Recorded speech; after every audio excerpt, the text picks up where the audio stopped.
चंद्र प्रभु जिनालय झांसी उत्तर प्रदेश से कुमार यश जैन कह रहे हैं। महाराज श्री, मैं 9वीं क्लास का छात्र हूँ। मेरी जिज्ञासा ये है कि दिगंबर और श्वेतांबर अलग किस कारण से हुए, कृपया समाधान। देखिए, दिगंबर और श्वेतांबर जो दो परंपरा जैन धर्म में बनी, ये ठीक वैसा ही हुआ जैसा अन्य धर्मों और परंपराओं में हुआ। कोई भी धर्म या परंपरा में भेद तब आता है जब कुछ आचारगत बातों को लेकर मतभेद उत्पन्न होते हैं। मूलभूत जैन धर्म भगवान ऋषभदेव से लेकर भगवान महावीर तक अविच्छिन्न रूप से चलाया। भगवान महावीर के बाद गौतम स्वामी, सुधर्मा स्वामी और जम्बू स्वामी नामक 3 केवली भगवंतों के नेतृत्व में जैन धर्म आगे बढ़ा। उसके उपरांत 5 श्रुत केवली हुए, नंदीमित्र, अपराजित, विष्णुगुप्त, गोवर्धन और भद्रबाहु। इन 5 केवली और 3 श्रुत केवलियों का काल 162 वर्ष हुआ। पूरा संघ अविच्छिन्न चलाया। अंतिम श्रुत केवली भद्रबाहु के काल में संपूर्ण उत्तर भारत में 12 वर्ष का भयानक दुर्भिक्ष पड़ा।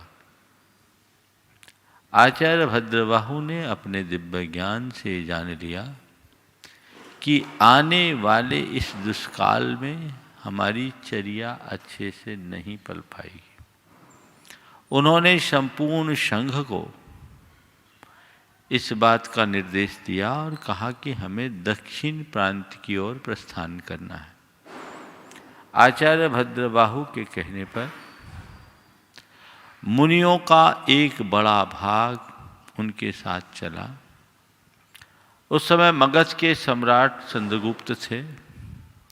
वे भी आचार्य भद्रबाहु के शिष्य बनकर उनके साथ दक्षिण भारत की ओर चले गए। दक्षिण भारत में आचार्य भद्रबाहु ने श्रवणबेलगोल की गुफा में अपनी अंतिम साधना की और संलेखना मरण किया। बाकी पूरा मुनि संघ दक्षिण भारत में विचरण करता रहा। जब आचार्य भद्रबाहु ने ऐसा कहा तो उस समय यहाँ के श्रावकों में हड़कंप मच गई।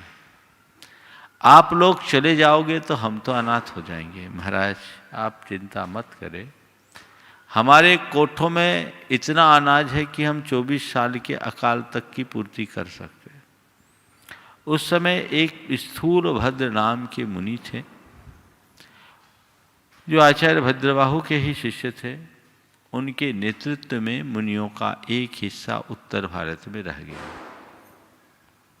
जब ये उत्तर भारत में रहे, दिनों दिन स्थितियां भयानक होती गई और साधुचर्या में अनेक प्रकार की शिथिलताएं आने लगी। उस समय जैसे आज दिगंबर मुनि की आहारचर्या होती है, वैसा आहारचर्या करना लोगों के लिए बहुत कठिन हो गया। तो उसके लिए उन्हें रात्रि में आकर श्रावकों से भोजन चुपचाप ले जाना होता। दिन में वे छिप के भोजन करने लगे, अपने पास पात रखने लगे। जानवरों से बचने के लिए लाठी उनको लेना पड़ा। रात में दिगंबर अवस्था को देखकर कोई घबरा न जाए, 1-2 दुर्घटनाएं भी हुई, तो वे अपने हाथ में एक वस्त्र लटका करके आने लगे सामने की तरफ। ये शिथिलता अकाल के कारण आई। जब सुकाल हुआ, दक्षिण भारत से साधु उत्तर भारत की ओर आए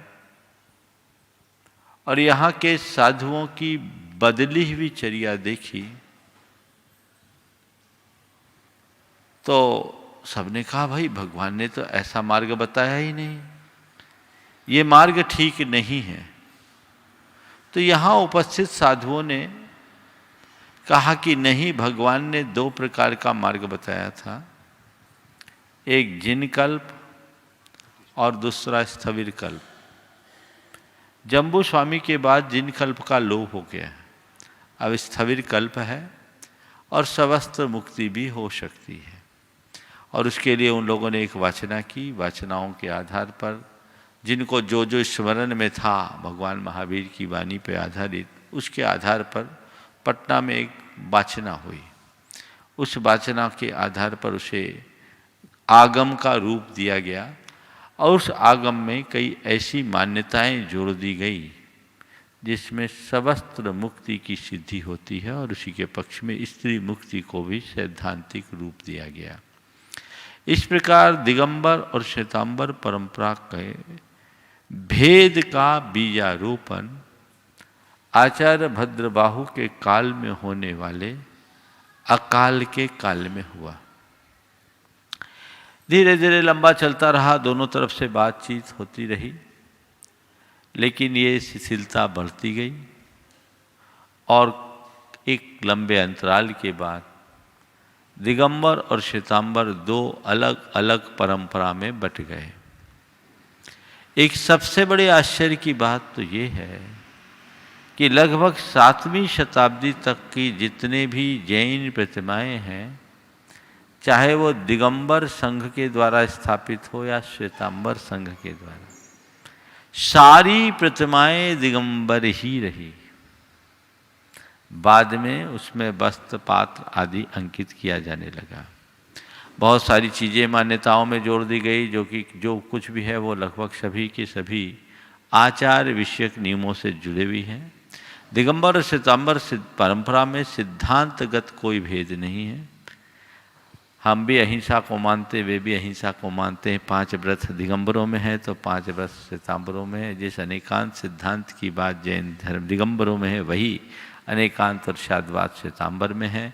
जिस कर्म सिद्धांत की बात दिगंबर करते हैं, वही कर्म सिद्धांत श्वेतांबर में। कुछ परिभाषाओं को छोड़ दे तो कुछ भी खास अंतर नहीं है, पर जो भी अंतर है वह चर्यागत अंतर है। तो इस प्रकार से दिगंबर और श्वेतांबर का ये विभाजन हुआ, एक इतिहास है जो अकाल के कारण हुआ है। तो ये चीज़ें हैं और ये हर परंपराओं में होती है। मैं तो इतना ही कहूँगा, मत में भेद हुआ है, मन में भेद नहीं होना चाहिए। आज हर व्यक्ति को चाहिए, हम बहुत थोड़े से लोग हैं, जिसकी जिस परंपरा में आस्था है वो उसमें जिए, पर एक दूसरे के साथ आक्षेप, आरोप, प्रत्यारोप की भाषा से बचे और अपना सही तरीके से धर्म ध्यान करे।